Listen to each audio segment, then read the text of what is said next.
Nagpanik po ang ilang pasahero matapos hampasin ng malalakas na alon ang sinasakyan nilang passenger boat na patungong Zamboanga. Saksi, si Efren Mamak ng GMA Regional TV. Balot ng takot ang mga pasahero na sakay na isang passenger boat sa gitna ng paghampas ng malalakas na alon. Napapaiyak na lang ang ilang pasahero. Ang iba, nagsuot ng life vest. Galing Isabela City sa Basila ng passenger boat patungong Zamboanga City umaga kahapon. Mabuti na lang, tagumpay silang nakadaong bandang alas 2 ng hapon sa kanilang destinasyon. Malakas na hangin at ulan naman ang sumira sa stall sa Paseo del Mar sa Barangay Rio Hondo sa Zamboanga City. Tourist spot naman ang lugar kaya apektado ang mga negosyante. Mahigit 60 pamilya sa Barangay Maasin ang nawasak ang bahay sa Dalampasigan. Sa tala ng LGU, mahigit 200 pamilya mula sa 12 barangay ang apektado ng malalaking alon at mga punong natumba sa kanilang mga bahay.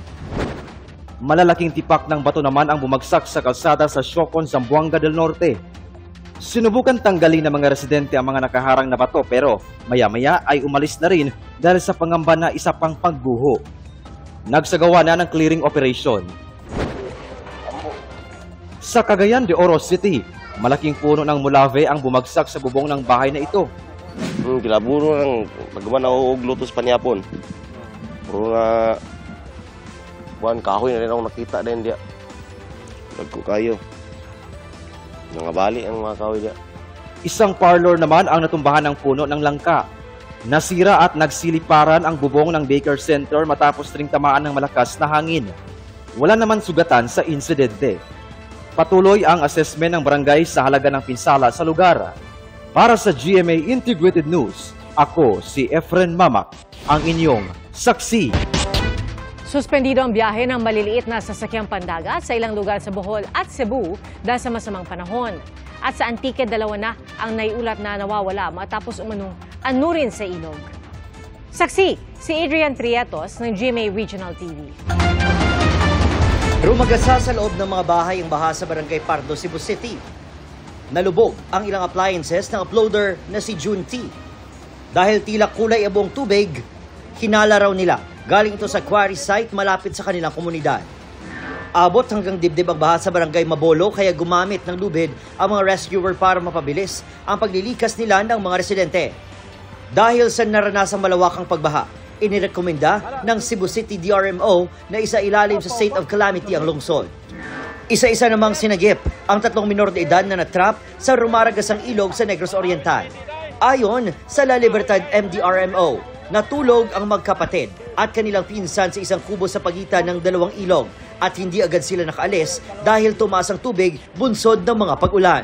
Maayos na ang kanilang lagay. Sa Isabela, Negros Occidental, sumakay sa truck ang ilang residente para matawid ang mga binahang kalsada. May malawakan ding pagbaha sa bayan ng Binalbagan. Sa Kabangkanan City, halos bubong na lang ng ilang bahay ang makikita matapos umapaw ang Hilabangan River. Ayon sa Negros Occidental PDRMO, 8 lugar sa probinsya ang apektado ng pagbaha at mahigit 200 pamilya ang inilikas. Talara gid sa gihapon ang moderate to heavy rains man kag actually ang forecast man ni Pag-asa sa aton is until this day July 18 maka-experience gid kita sa gihapon sang 100 to 200 millimeters of accumulated rains hasta pagid buwas. Ang mga residente sa tabing dagat sa Bacolod City nag-aalala ngayon dahil sa malalakas na alon at malalakas na hangin. Wala kami tulog. Mga atop lamon sige ga tukal-tukal balati syempre kami gabantay kami kung anong matabo. Sa Kalibo, Aklan, nasagip ng isang lalaki ang asong nahulog sa Aklan River. Bago yan, ayon sa ilang saksi, may mga baka at kalabaw ding iniligtas ang lalaki. Tumumba at humambalang naman sa kalsada ang dambuhalang puno ng akasya sa Patnongon, Antique. Walang nasaktan, pero nanghihinaya ang mga residente dahil matagal na sa lugar ang puno. Umabot na sa 2 ang nawawalang residente matapos umanong anurin ng ilog sa Barangay Bakalan sa bayan ng Sibaste. Sa Panglao, Bohol naman, nasira at naiwang palutang-lutang ang isang bangka. Sinasabayan ng malalakas na hangin ang malalakas na alon, kaya ipinagbawal muna ang pagligo sa dagat at iba pang water activities. Halos mag-zero visibility naman sa ilang lugar sa Tagbilaran City, bunsod ng pag-ulan. Wala munang nangahas mga isda at inilipat na ang mga bangka sa mas ligtas na lugar. Pinagbawalan din munang bumiyahe ang maliliit na sasakyang pandagat sa Camotes, Eastern Bohol, Western Bohol at sa Northern Cebu. Wala namang napaulat na stranded na mga pasahero. Kansilado rin ang island hopping activity sa Lapu-Lapu City. Ayon sa Pag-asa, habagat ang nagpapaulan sa Western at Central Visayas at sa Negros Island. Para sa GMA Integrated News, ako si Aiden Priatos ng GMA Regional TV ang inyong saksi. Inanood patungong baybayin ng isang barge sa Virac, Catanduanes sa gitna po ng masamang panahon. Nakaangkla sa laot ang barge nang maputol ang anchor line at tuluyang maanod ang barko. Ligtas naman ang 3 tripulanteng sakay nito. Wala ring naitalang oil spill. Ang sa PNP, sasailalim ang barge sa pagkukumpuni. Wala pang pahayag ang may-ari nito. Naisara na po ang gate ng irrigation canal sa Pangasinan. Nasanhi umano ng flash flood sa ilang bahagi ng bayan ng Umingan. Halos 300 bahay ang apektado. Saksi, si CJ Torida ng GMA Regional TV.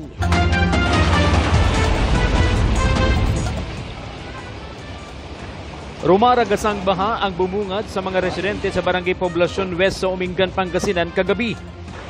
Sa lakas, halos tangayin na ng baha ang ilang residente. Pero ang ilang sasakyan, gaya ng motorsiklong ito, pilit na sinuong ang baha. Maya-maya, tinangay na rin sila ng agos. Gamit ang isang lubid, tulong-tulong ang mga residente at rescue personnel ng MDRRMO na mailigtas ang 2 sakay ng motorsiklo. Pagkaumaga, tumambad ang pinsalang dala ng malakas na ulan. Dahil sa bilis ng ragasan ng baha, wala raw na isalbang gamit si Aling Belen. Diyan na yung tubig, wala na, bigla-bigla na lang. Wala ka naman magawa naman kasi yan nandyan na. Damay sa baha ang kanilang kotse, pati na rin ang motorsiklo ng kanyang mga pamangkin. Nalunod din sa baha ang kanilang mga alagang tuta. Halos 300 bahay sa bayan ng Umingan ang apektado ng flash flood. Nagtataka ngayon ang mga residente sa biglaang pagbaha dahil noong 2009 pa nang huling bahain ang ilang barangay sa Umingan. Sa investigasyon ng lokal na pamahalaan, hindi na isara ng mga opisyal ng barangay Masiil-Siil ang gate ng irrigation canal. Late na rin daw nilang nabuksan ang main gate ng Banila River Irrigation System sa barangay Masiil-Siil. Since medyo nagkapondo na po ng tubig doon sa ating river, malakas na po yung buhos doon, and then yun nga po nakasara dun sa main gate po natin. So lahat po ng buhos or flow ng tubig po natin ay going dito sa Masiil-Siil na irrigation canals. And nabanggit din po kanina na yung track po niya or yung flow niya po is going po dito sa poblasyon. Lampas tuhod na baha rin ang naranasan sa Barangay Rahal sa bayan ng Balungaw. Kaya ang ilang bahay pinasok ng baha. Malakas na yung tubig, tapos pinilit kong buksan yung pintuan nila kasi hindi na mabuksan dahil malakas ang tubig. Yung ginawa ko na lang, sinira ko yung pintuan nila para labasan ng tubig. Sa Dagupan City, nakatengga na ang nasa 20 bangka ng mga mangingisda. Hindi na pumalaot ang nasa 300 mangingisda sa lugar dahil sa patuloy na sama ng panahon dahil sa bagyong Krising. Dito lang sir, nag-aantay lang na medyo gumanda yung panahon para saka naman lalaot. Ang ilan sa kanila, nag-ayos na lang muna ng lambat at mga damit bilang paghahanda sa muling paglaot. Patuloy ang monitoring ng mga otoridad. Ang ating abiso sa ating mga mangingisda ay bawal pumalaot. Delikado dahil matataas at malalakas ang mga alon sa dagat. Nakaranas din ng pag-ulan at makapal na hamog kaninang umaga ang La Trinidad Benguet dahil sa habagat na pinalala ng bagyo. Dahil dito, naka-red alert ang Office of Civil Defense sa Cordillera, pati na ang mga DRRMO roon. Sa Tumawini, Isabela, ilang maisan at palayan ang nadamay sa baha. Ayon sa ilang magsasaka, masisira na ang mga tanim kaya lugi na ang iba sa kanila. Matumal din ang bentahan ng mga gulay. Sa Ilagan City, ilang residente ang namataang namimingwit ng isda sa kabila ng bagyo. Para sa GMA Integrated News, ako si CJ Torida ng GMA Regional TV, ang inyong saksi. Pansamantalang itinigil kanina ang paghahanap sa mga nawawalang sabongero sa Taal Lake. Pero pasado 2:00 ng hapon, ipinagpatuloy rin ito. Sa kabila po yan ng dagdag hamon na paglabo raw ng tubig, bunsod ng tuloy-tuloy na pag-ulan. At maging sa tabi ng pier ng staging area, kahit 1 metro lang ang lalim ng tubig, limitado ang visibility.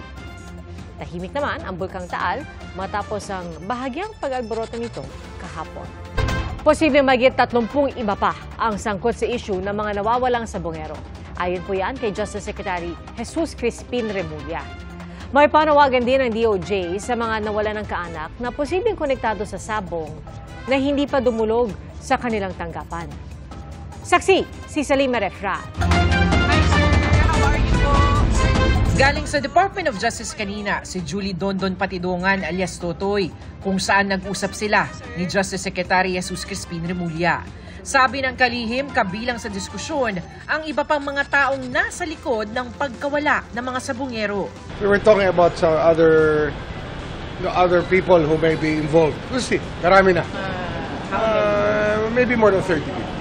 Lahat daw ng impormasyon ay binubusisi at tinitiyak. Lalo't hindi lang pagkawala ng mga sabongero ang lumalabas sa investigasyon, kundi maging mga pagpatay sa drug war. Marami kaming facts na pinag-aaralan. So we can separate the drug war from the isabong, but still looking at the intersections where they meet. Marami kami ina-evaluate talaga ngayon na data, because that's what it is. You know, it's a history of everything happening for the past so many years. Sa ngayon, inaayos pa rin ang affidavit ni Patidongan na maglalaman ng kanyang nalalaman sa kaso ng mga missing sabongero. We're still getting some information and clarifications about everything. Kasi marami talaga siyang data na alam eh. Marami siyang alam talaga. So we have to know what he knows. Kung may mapatunayan daw sa na-recover na mga buto ng tao sa Taal Lake, patitibayin nito ang mga pahayag ni Patidongan, ayon kay Remulla. Nauna nang sinabi ni Patidongan na hindi lang daw 34 ang mga nawawala, kundi aabot pa daw sa mahigit 100. Kaya panawagan ni Remulla sa mga nawawala ng kaanak na maaaring konektado sa sabong pero hindi pa nagre-report. We're also calling on them to come forward so we can put them into the DNA bank that we need. Kasi we're trying to establish a DNA bank so the isabong victims can be identified properly. Para sa GMA Integrated News, Salima Refrat, ang inyong saksi. Posible maharap sa reklamo ang isang kapitan sa Maynila na iligal na nagpatayo ng mga bahay para sana sa ilang opisyal ng kanilang barangay. Saksi, si Jonathan Andal. Pinaggigiba ng Manila City Hall ang mga itinatayo pa lang na mga iligal na bahay sa tabi ng estero sa Barangay 8, Tondo, Maynila.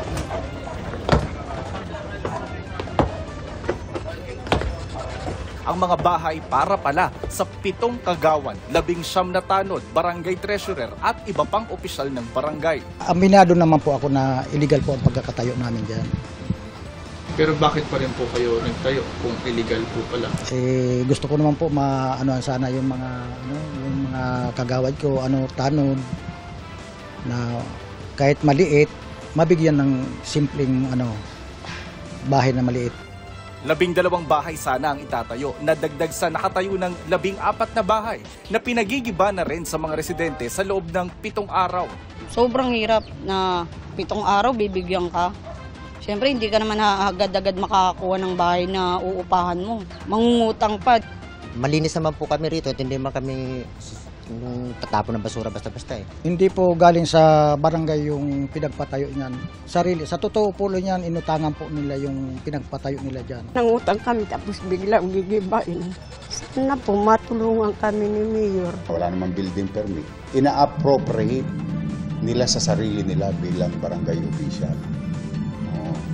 Hindi na nga for public use, for personal use na. Walang pinagkaiba yan sa land grab. Hindi rin umubra ang katwirang pasok ang mga bahay sa 3-meter easement o layo ng bahay sa estero. Yung banlupang kinatirikan ninyo, inyo. It's not about the easement. It's public property. Sabi naman ng DILG Manila, posibleng maharap sa reklamong abuse of authority at reklamong kriminal ang mga sangkot sa iligal na pagtatayo ng bahay. Ito po yung pag-abuso sa kapangyarihan nila kasi ginamit nila ang kanilang kapangyarihan para magtayo ng bahay doon. Pinagigiba na rin ni Yorme ang barangay hall na nasa gilid din ng estero. Dagdag niya, dapat wala nang nakatira rito dahil may nauna ng relokasyon ng mga taga rito. Yung zero barangay na yun kasi wala nang populasyon doon. Pinamumunuan nila yung sarili nila. Mahigit 1,500 ang residente rito sa tala ng City Hall at halos 700 ang mga botante.